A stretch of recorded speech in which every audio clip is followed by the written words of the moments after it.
nom de la communauté estudiantine de façon générale et en particulier au nom de l'ensemble des amicales des Parcelles Assainies des différentes universités regroupées autour de l'AMEPA.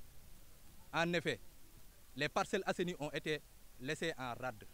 La communauté parcelloise souffre et aucune de nos autorités, y compris le maire, j'ai bien dit aucune de nos autorités, y compris le maire, ne se soucie guère du devenir des étudiants parcellois, à l'exception de M. Gofay et M.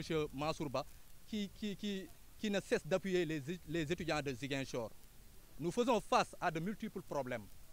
Les étudiants parcellois qui sont à Bambey, Ziguinchor, Thiès, Kaolack, Saint-Louis, y compris ici à Dakar, vivent dans des conditions difficiles d'apprentissage.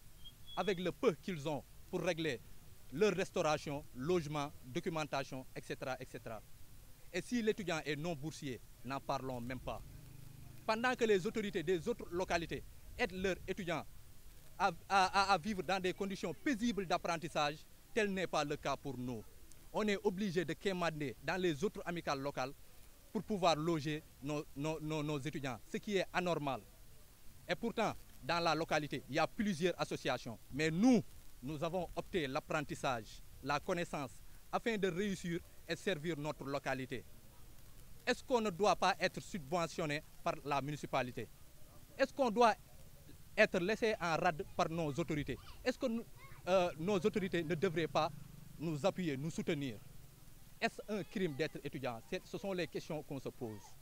Nous lançons un appel solennel au Premier ministre Amadou Ba, qui avait promis de nous recevoir publiquement. Les vidéos sont là, les preuves sont là, qui est un fils de cette localité. Nous lançons aussi un appel solennel au ministre de la Jeunesse, Pape Malick Ndour, qui est aussi un fils de cette localité. Nous lançons un appel au député Malick Kébé, qui est aussi un fils de cette localité.